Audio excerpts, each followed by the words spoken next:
राधा वल्लभ श्री हरिवंश, राधा वल्लभ श्री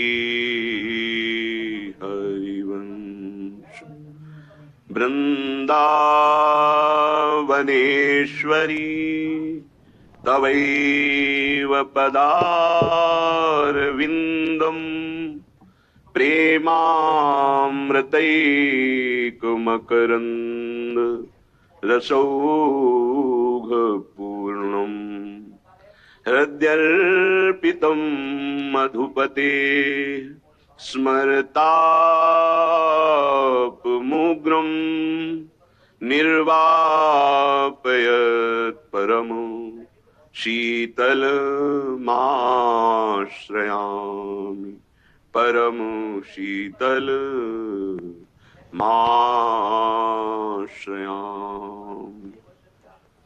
देखी देखी फूल भई,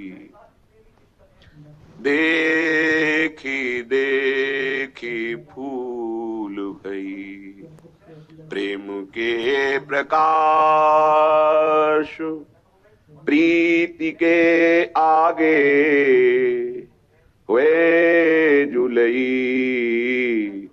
देखी देखी फूल भई, सुनिरी सखी बागो बन्यो आज, तुम पर तृण टूटत है जुनई। तुम पर तृण टूटत है जुनई, देखी देखी फूल भई। श्री हरिदास की स्वामी श्यामा, कुंज बिहारी सकल गुण निपुण, ताता थे गति जूठई। ताता थे गति जूठई, देखी देखी फूल भई। उपासक की जब अत्यंत ममता प्रिया प्रीतम के चरणों में हो जाती है, तभी हृदय पूर्ण रूप से समस्त कामना, वासना, स्पृहा, तृष्णा इससे रहित हो जाता है। जब तक प्रेम जल से हृदय नहीं धोया जाता, तब तक मलिनता का अंश बड़ी बड़ी साधना करने पर भी बना रहता है। अभी अनंत जन्मों से माया में आसक्त चित्त होकर के नाना प्रकार के शुभ अशुभ कर्म करने वाले जब भगवत कृपा से पुनः सत्संग प्राप्त करते हैं और साधन मार्ग में लगते हैं, तो माया अपना प्रबल रूप धारण करती है। या तो ऐसी अनुकूलता प्रदान करती है कि वो भूल जाए, या ऐसी प्रतिकूलता झोंक देती है कि उसको लगता है कुछ नाम जपने से नहीं, कुछ साधन करने से नहीं, दुख तो वैसे ही घेरे हुए है। धैर्य छूट जाता है और भगवत मार्ग से विमुख आचरण करने लगता है। इसलिए उपासक को बहुत सरल ढंग से समझना चाहिए कि पुरानी फसल यदि बाजरा बोई है और बाजरा की रोटी मिल रही, तो अगली फसल गेहूं बो दिया तो कल ही नहीं रोटी बना लोगे। 5-6 महीने लगेंगे किसान मेहनत करके, खेती तैयार करके, दाना बो करके, सींच करके, संभाल करके, फिर भी वो अतिवृष्टि, अनावृष्टि, ओले वृष्टि आदि से बच जाए, सुरक्षित हो जाए, तो सुरक्षित अनाज घर आ जाए, फिर वो पीस कर रोटी बना सकता है।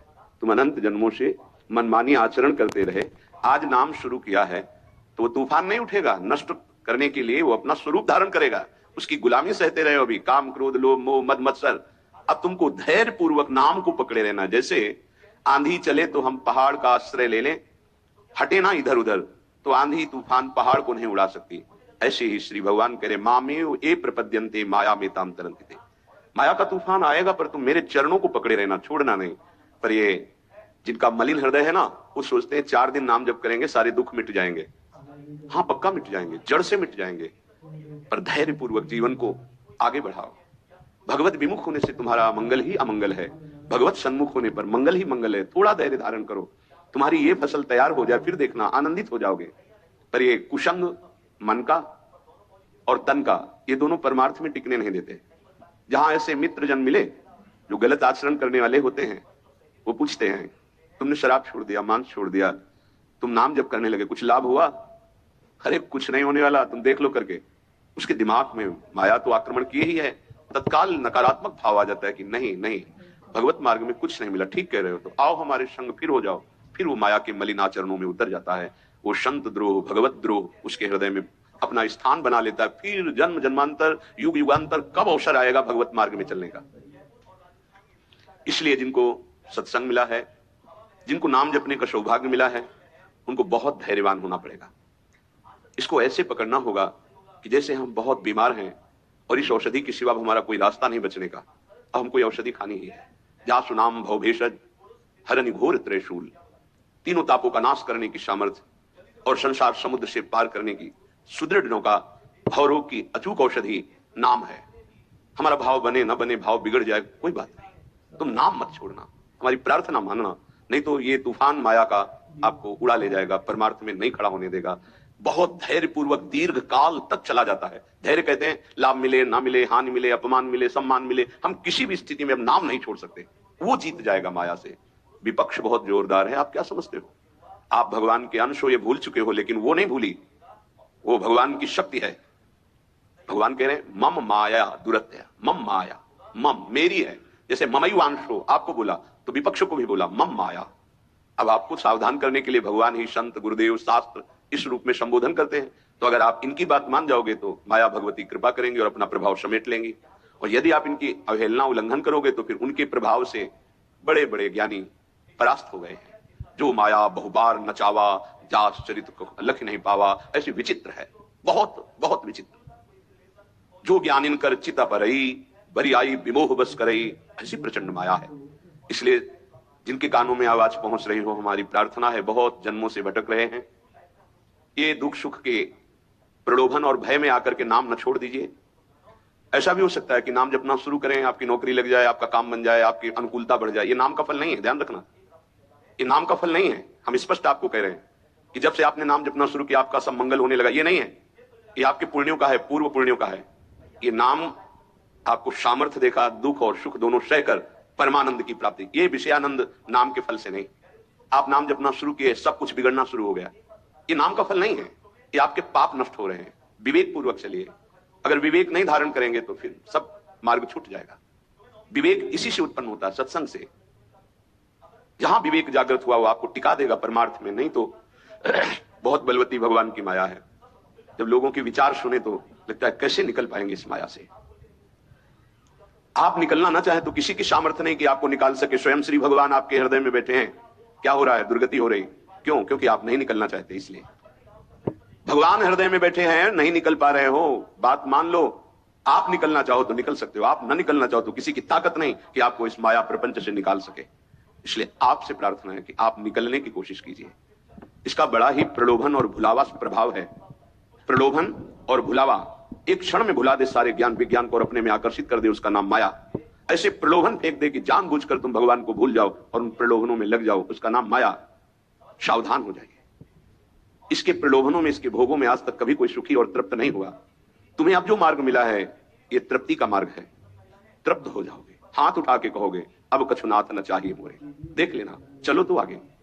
वैभव, जब ब्रह्मा जी नमस्कार करते हैं तो इससे बड़ा वैभव क्या हो सकता है? भक्त को ब्रह्मा जी भी नमस्कार करते हैं। ब्रह्मा जी की बात जाने दो, जिनके नाभि कमल से ब्रह्मा प्रकट हुए, भगवान भी उनके पीछे पीछे डोलते कि चरण रज पड़ जाए और मैं पावन हो जाऊं। ये केवल अलंकारिक शब्द नहीं है, ऐसा ही है।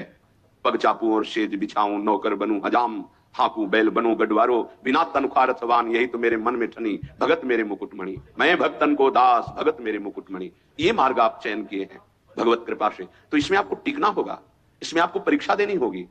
जितना पढ़ाया जाता है उतनी ही परीक्षा होती है, उसके आगे नहीं होती, ध्यान रखना। अध्यापक जितना आपको पढ़ाता है उसी पे प्रश्न करता है। तो जितना आपको सत्संग सुनाया गया, जितने में आपकी भूमिका भक्ति की है जैसी भी, उतना ही प्रश्न होगा, उसके आगे प्रश्न नहीं होगा। उतने पे तो आपको सफल होना पड़ेगा। नहीं सफल होगे तो फिर पढ़ाई कीजिए, फिर प्रश्न आएगा। जब आपको परमार्थ पद पे, परम पद में आरूढ़ होना है तो आपको ये निर्णय करना ही पड़ेगा। एक तरफ माया है, एक तरफ भगवान है। माया को साधन बनाकर भगवान की प्राप्ति की जाती है, भगवान को साधन बनाकर माया की प्राप्ति नहीं की जाती। प्रायः लोग इसी भुलावे में हैं कि भगवान को साधन बना लेते हैं और माया साध्य बन जाती है। मुझे ये चाहिए, नहीं मिला तो तुम भगवान नहीं। ये परमार्थ ऐसे नहीं चला जाता, धैर्यपूर्वक चला जाता है। अगर धैर्य का अवलंबन नहीं लेंगे, विवेक का प्रयोग नहीं करेंगे, विवेक है आपके पास, ऐसा नहीं कि आपके पास विवेक नहीं है, पर आपका विवेक ढका हुआ है। ये सत्संग उसी विवेक को जागृत करता है। आप सत्संगी हो, आप भुलावे में मत आइए। ये माया अपने पार्षदों के द्वारा आपको ठगना चाहेगी। आपने प्रभु को छोड़ दिया, प्रभु की क्या हानि होगी? आप अपनी दशा पर विचार कीजिए, डूब जाओगे। ये माया डुबो देगी। अनंत जन्म भटकते भटकते आज अवसर मिला भगवत प्राप्ति का, ये आप जान नहीं पा रहे हैं। ये अवसर चला गया तो फिर आप पछताएंगे। कोई अवसर हाथ नहीं मिलेगा। पशु पक्षी बनने के बाद विवेक एकदम ढका रहता है, केवल उतना ही काम करता है, आहार विहार मैथुन निद्रा, बस। वो भगवत प्राप्ति करनी है, मेरा नया जन्म होगा, कुछ विवेक नहीं रहता। आप में ये विवेक जागृत है। आप विवेक पूर्वक परमार्थ को पकड़िए, इस माया की चालों को मत देखिए।